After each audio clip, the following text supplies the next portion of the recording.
Ants are insects that live in organized societies called colonies that can number from 100 to over 100 million members. Ant colonies display many of the hallmarks usually reserved to define human society. Ants are highly cooperative, perform coordinated tasks, employ a division of labor, live in large groups with overlapping generations, build elaborate dwellings, bury their dead in graveyards, and wage organized war.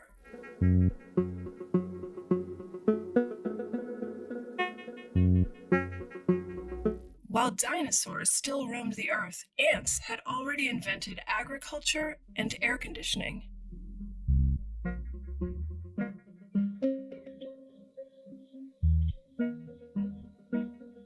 Only a small fraction of a colony's population is capable of reproducing. Reproductive ants are called alates, and they have wings. Alates include a colony's female reproductive ants and all of its male ants. None of the alates in a colony work, or even feed themselves. Their sole mission is to reproduce and start new colonies. Before today, this female alate had never worked a day in her life. She had been protected and fed by her infertile sisters since birth. But on this warm spring morning, everything changed. With the perfect amount of ant pheromones lofting along the ground, all the winged alates of all the surrounding colonies took to the skies to mate in mid-air.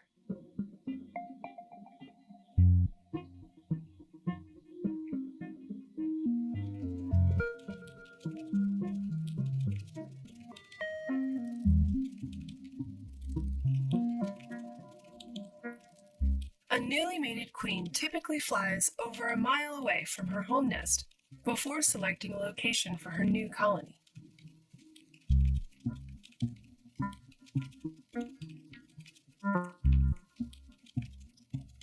The founding of a new ant colony requires a dangerous odyssey that will prove fatal 98% of the time. But only a few ants must succeed in order to expand the home colony's dominion. And ants are genetically hardwired to attempt the impossible.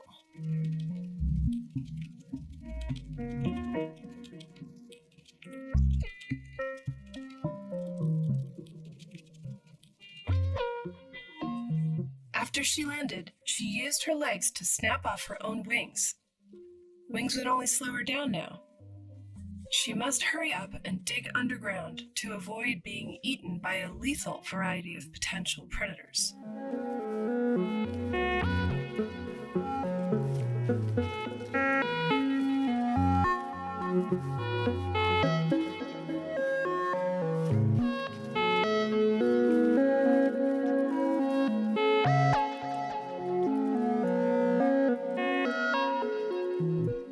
This is a period of intense natural selection among founding ant queens.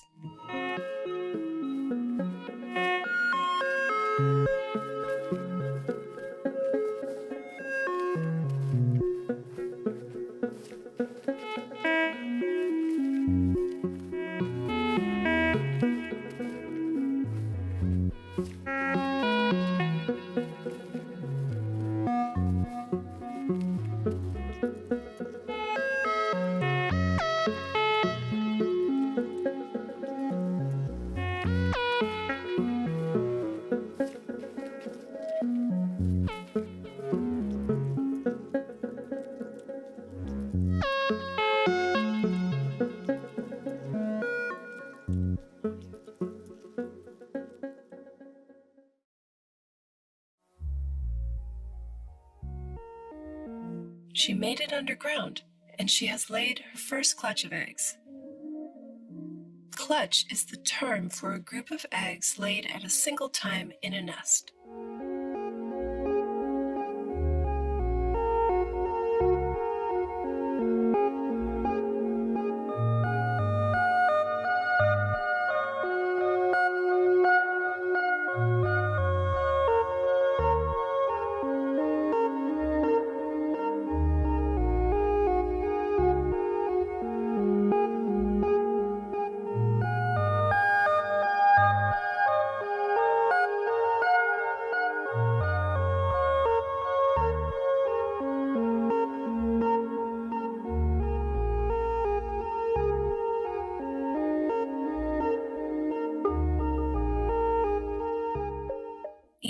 egg is about 1/2 of a millimeter long. The eggs will develop through 3 immature life stages before becoming ants.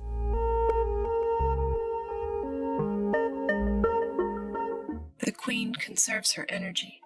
She'll need every bit of it to survive until she has offspring to take care of her.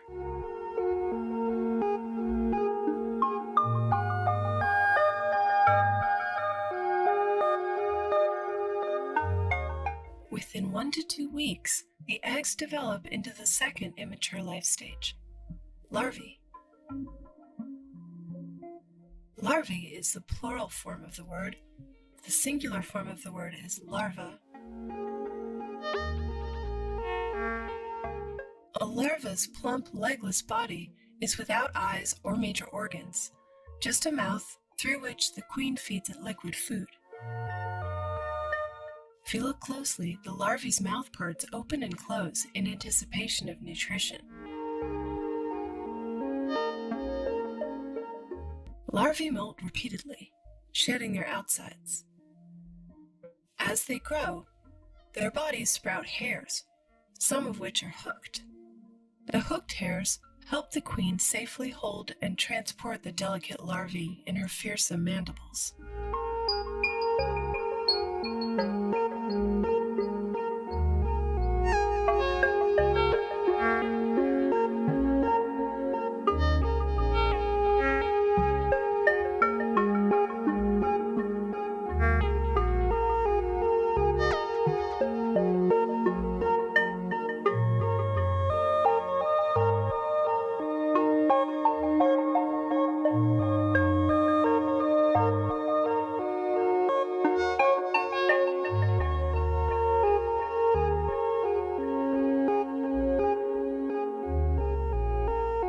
Different individuals in the brood develop at different rates.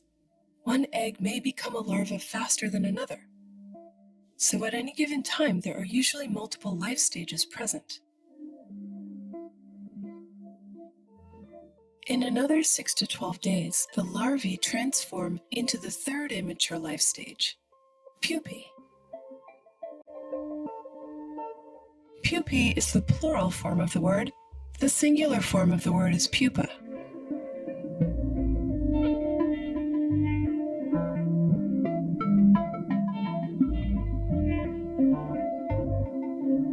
The transformation turns a larva's soft body into a rigid, waxy cast, showing the main features of a mature ant: legs, eyes, mandibles, and antennae.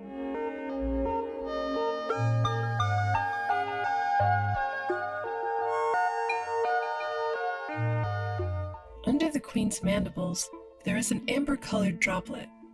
It is a mandibular gland that dispenses substances that nurture and protect the brood and the queen. The queen dabs her forelegs on the mandibular gland and coats each of her brood, as well as her own body, with these vital substances. The gland also contains the queen's substance, an important pheromone the queen applies to identify her offspring as her own and to regulate their reproductive capabilities.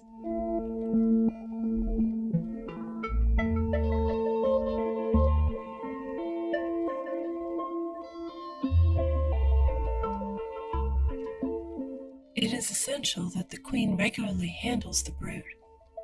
Touching them stimulates their growth, and cleaning them keeps bacteria and fungus at bay.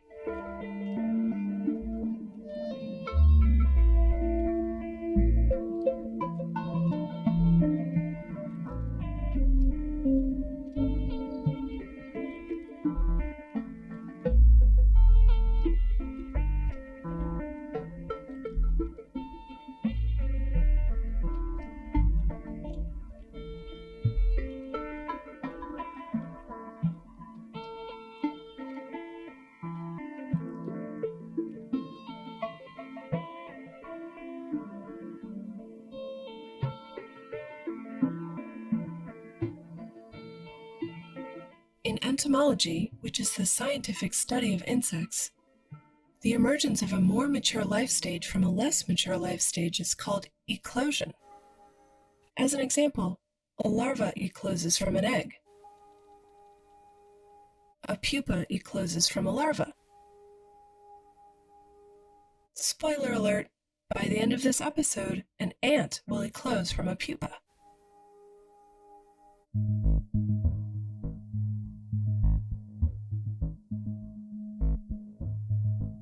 The colony itself will mature as a unit in distinct stages. This is the founding stage. Once all of this brood matures, the colony will move into the ergonomic stage, with all activities streamlined toward increasing the number of worker ants. The division of labor among the workers will fuel an exponential population growth. There will be an optimal number, not too many, not too few, of foragers, nurses, and ants in reserve for emergencies.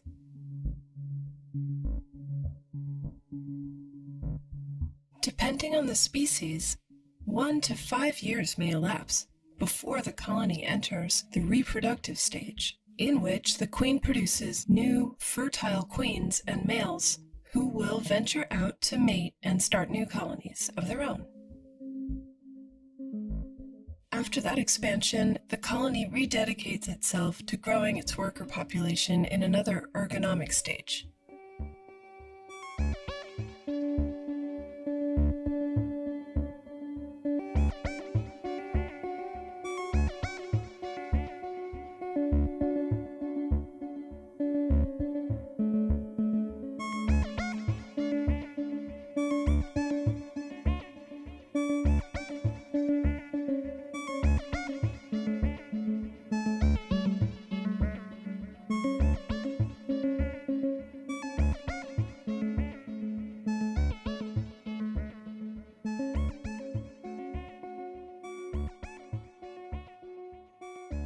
Especially in ant species that form populous colonies, colony founding is often claustral, meaning the queen seals herself in a chamber and rears her brood in isolation.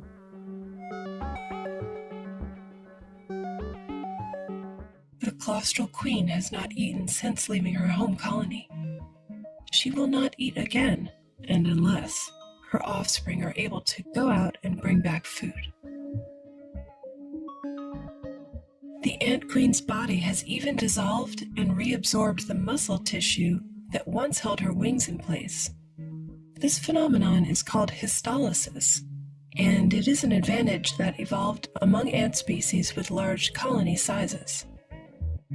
Histolysis provides a founding queen with extra nutrients that help sustain her and the growing brood, and spare her a life-threatening food excursion above ground.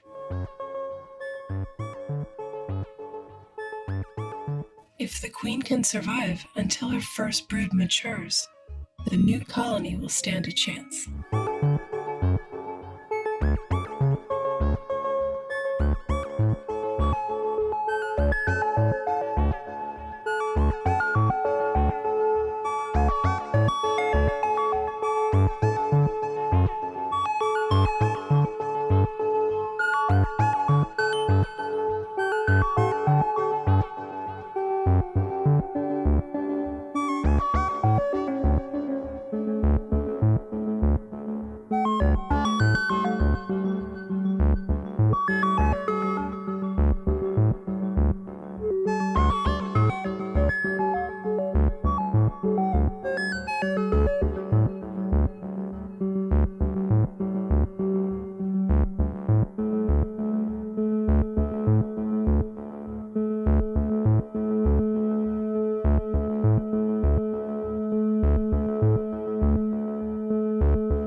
This is the only generation of the colony that the queen will have tended to herself.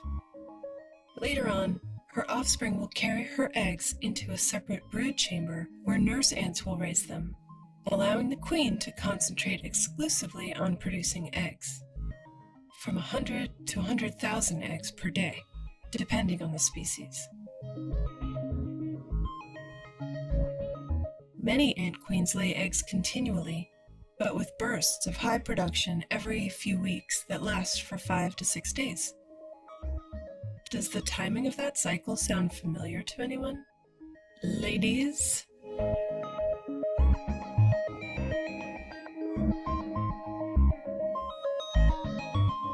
As each egg exits her body, the queen determines its sex according to whether she opens a special flap, releasing the sperm she collected during her mating flight. Fertilized eggs become female, and unfertilized eggs become male. This system is known as haplodiploidy, and its consequence for female ants is that they share 75% of their genes in common. On the level of the gene, haplodiploidy is what enables the high levels of altruism and cooperation which distinguish all of the Hymenoptera, or social insects, ants, bees, and some wasps. Sister ants are so closely related that helping each other is almost as beneficial as behaving selfishly. The queen will make her first several broods into female workers. All of the efforts of a colony in its founding stage are focused on growing the number of workers.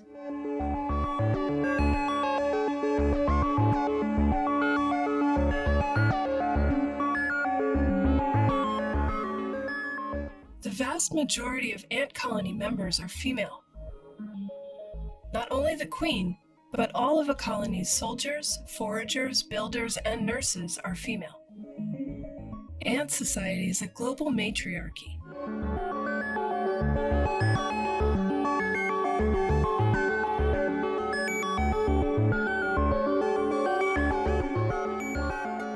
After 2 months of constant care, the first ant has eclosed. The first ants in a new colony are called minims. They are smaller and weaker than future generations of offspring because the founding queen's nutritional resources are stretched thin.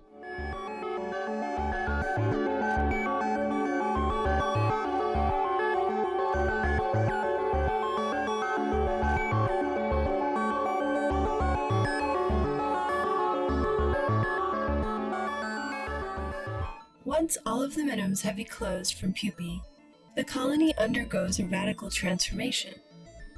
These first workers take over everything so their mother can concentrate on laying eggs. The minims rear the brood, forage for food, feed their mother, feed the brood, and enlarge the nest. Over weeks and months, the colony ranks will grow, and the average size of the worker will increase. But at this critical early juncture, with their mother fatigued, the entire future of the colony depends on the feeble little minims. Ants are famous for cooperating, and this rookie crew will one day become a complex society with a sophisticated division of labor, supporting hundreds of thousands of altruistic members. They have a lot of work to do before then, so we best let them get to it. Until another time, wherever your wandering takes you, remember, knowledge is power, and learning is your superpower.